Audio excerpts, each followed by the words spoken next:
The Trudeau Liberals would like to introduce legislation to combat what they say is online harm. Many Canadians are applauding this move, while others say this is just censoring free speech. Joining us now to discuss this in more detail is Lethbridge Conservative MP Rachael Thomas. Rachael, does the federal government want to criminalize speech? Well, Hal, sadly, yes. Yes, they do. It's actually that simple.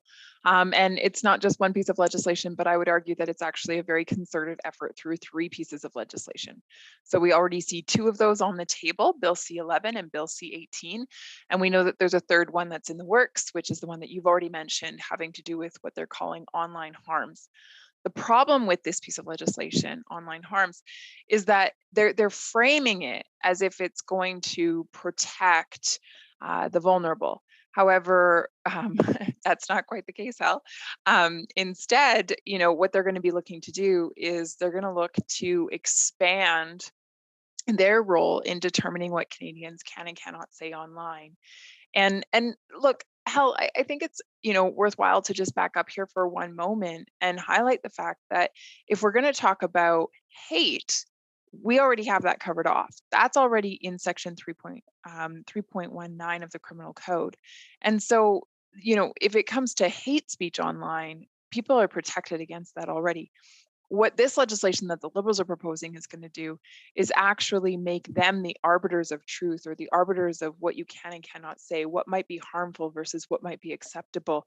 And I do believe that it's a very dangerous path. Now, Rachael, we've been told by our country's heritage minister that Canadians actually want more regulation in this regard, but you say 422 submissions say otherwise? So, Hal, there were 422 submissions from individuals, stakeholders, academics, industry individuals. These 422 submissions were held in secret by the Liberal government. They were not released in any public fashion. Dr. Michael Geist, he actually did an access to information request, and he was able to get his hands on those documents. He has made a number of them public on his website. And so I've had the opportunity to go through those, not all 422, but a fair number of them. And of those that I've had the chance to see, they are incredibly condemning of where this government is planning to go with this legislation. If you don't mind, I'll just read into the record. There's one quote here from the National Council of Canadian Muslims, and they warned that the legislation could be, quote, one of the most significant assaults on marginalized and racialized communities in years, end quote. Twitter compared, the legislation in the works to something that might come out of North Korea or China. This is not the way we want to go. This is not the country we want to become. We value free speech. We value the opportunity to engage in the public square. Online platforms are now that space. It is the modern public square. And so for the government to step in and now make themselves the arbiters of what can and cannot take place within that sphere, and be incredibly dictatorial in nature, as it seems they're planning to be with this legislation, Canadians are rightly concerned. Let's discuss inflation now for just a moment and our country's debt, which is now over $1.2 trillion. Economists say this is simply not sustainable, and the Bank of Canada has agreed as interest rates are going up once again. Now, Rachael, that'll make life even tougher for families to pay their credit cards and lines of credit. Yeah, hell, and it doesn't stop there. I mean, it's their mortgages, it's business loans. I mean, imagine the number of small local businesses that have had to take loans over the last couple of years in order to make ends meet. They're just scraping by. They're not out of the woods yet, and now they're going to have to pay even more in terms of their interest rate on those loans. Look, this is not good. This is not good for anyone in this country, with the exception of maybe Justin Trudeau himself and a few other rich individuals at the very top. But for the majority of Canadians, this is bad. This is bad because of a few things. One, you have the highest inflation rate in 30 years. You have the highest, you have increased interest rates, they're going up. And then on top of that, the government just put out their budget about a month ago, and within it, they have more taxes. On April 1st, the carbon tax went up by 25%. That impacts every single last Canadian. And so it's this triple whammy that is just going to have absolutely devastating effects on Canadians. And so again, I'm hearing from them. They're coming into my office, they're writing to me by email, they're making phone calls. Seniors are coming in. I've had a number of them who have told me they've, in February and March, they turned their heat down to 17 or 18 degrees and just got by bundling up in order to save a few dollars so that they can pay their bill. Families are telling me that they're having to make decisions as to whether or not they can afford good produce for their families. Others are telling me they're having to make the decision between being able to travel to see a loved one versus doing a Zoom session. Like, the Canadians should not have to make these types of choices.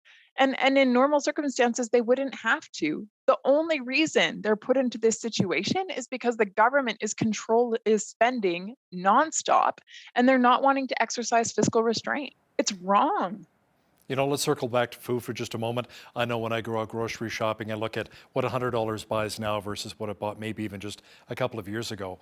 Stats Canada, Rachel, says the cost of food has gone up 7.7% in the past year. It really is getting tougher and tougher to feed our families. So let me ask you, what's the answer when it comes to reining in inflation?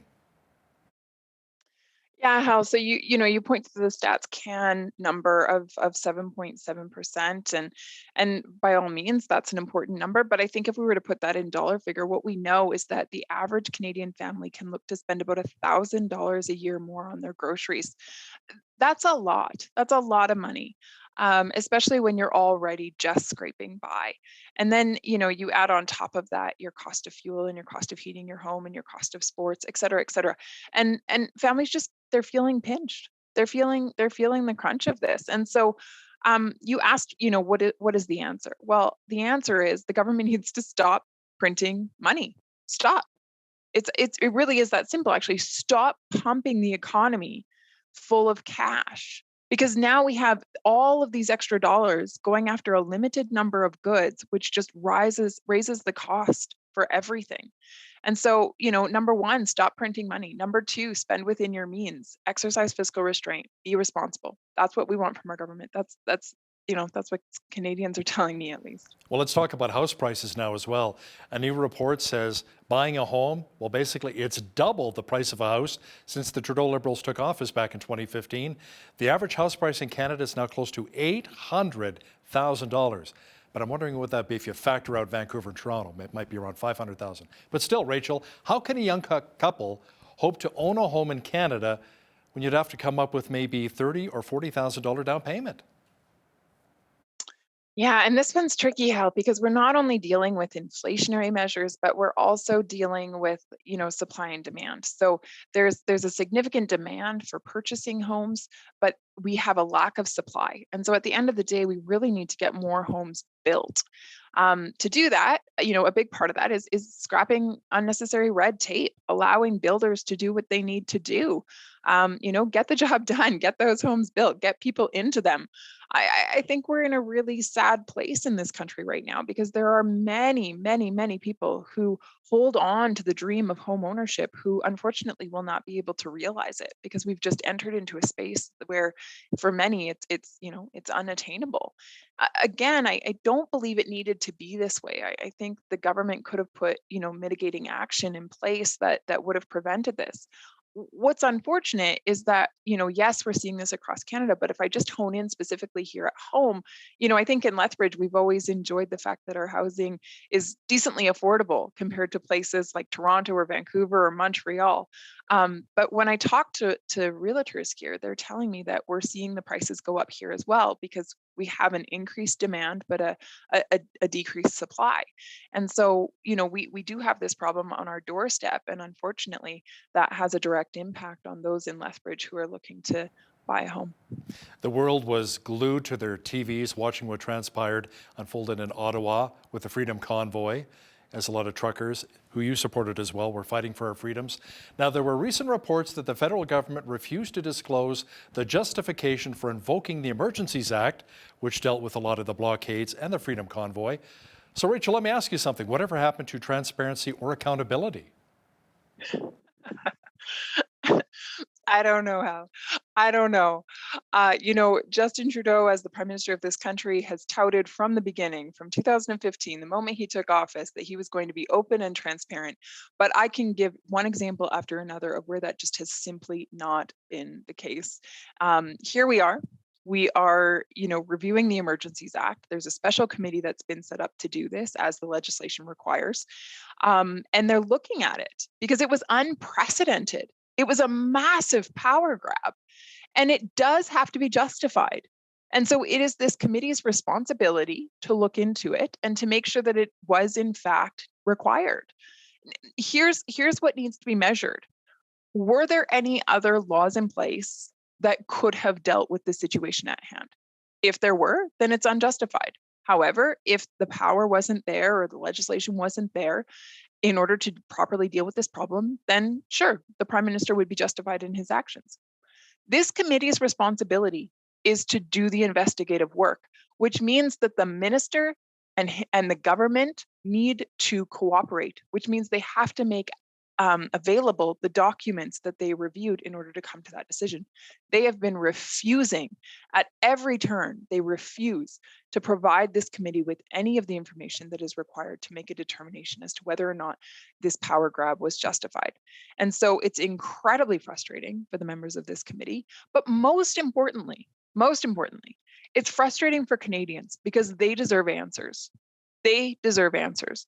They deserve for the government to be held accountable. They deserve to know that democracy is being upheld. They deserve to know that the Prime Minister is acting in their best interest. And when the minister thwarts the process, democracy is brought under attack. Rachel, our Prime Minister Justin Trudeau talks a lot about reducing our carbon footprint in our country, yet Trudeau has flown over 50,000 kilometers over the past 7 weeks. This is all the while the Liberals plan on capping emissions in the oil and gas sector by 40%. Something really doesn't add up here. Yeah, hell, the hypocrisy is rich, isn't it? Look, the Prime Minister, he can jet set all over the place, no problem. Meanwhile, he will punitively punish those individuals who are just simply living their lives, right? You want to heat your home? Shame on you. You want to drive to work? Shame on you. But meanwhile, the Prime Minister can get into his private jet and just, fly all over the place.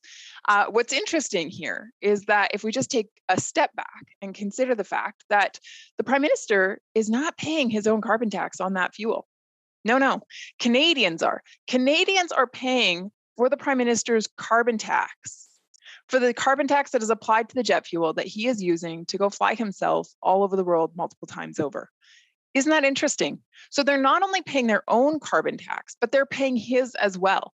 Meanwhile, he's touting this narrative that we are being too hard on the environment, that there is too, emissions are too high. And so in order to change our lifestyle, notice, we need to change ours. He doesn't need to change his. So in order to change our lifestyle, he's going to implement a carbon tax in order to help us behave differently. How hypocritical could you be?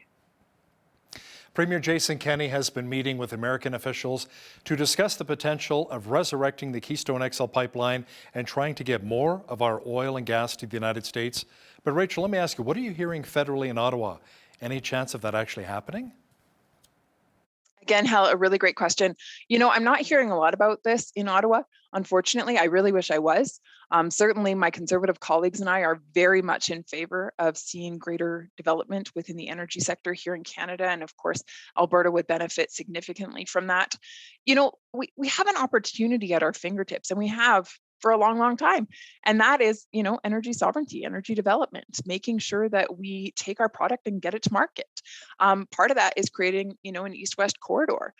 Right now, there's a war going on between Russia and Ukraine, and part of what is funding the Russia war machine is the fact that they are selling oil and gas to Eastern Europe because Eastern Europe has nowhere else to turn. Well, guess what, Hal? Canada could have been the solution. We could have been the solution. And we should be looking to that for our future. We produce oil and gas ethically. We produce oil and gas in an environmentally sustainable way. We just have this incredible product that we should be getting to market. And if we were able to do that, we would take the power out of the hands of dictatorships such as Saudi Arabia or Russia or Venezuela, which is where these other countries are turning to because Canada refuses to develop its product. It's shameful. And it all has to do with the current prime minister of this country who wants to lock up our industry and instead would rather have blood oil from dictatorships supported. It's shameful. If you were to ask any average Canadian, would you like to buy your oil and gas from a dictatorship or would you like to buy your oil and gas from your own country? Guaranteed they'd say your own country. Why doesn't Justin Trudeau get that? Well, probably because he's not an average Canadian. Okay, we only have about 30 seconds left here, Rachel, but I want to talk to you about the CPC leadership race going on right now.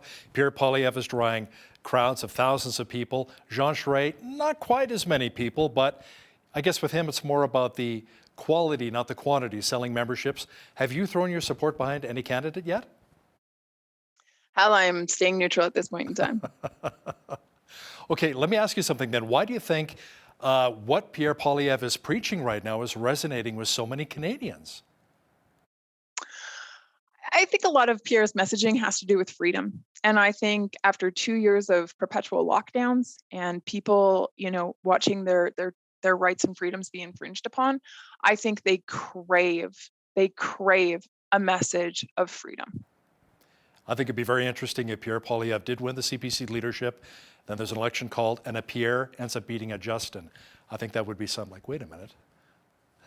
That'd be very interesting to see that. Lethbridge Conservative MP Rachael Thomas, thanks so much for your time today. Thanks so much. Good to be with you, Hal.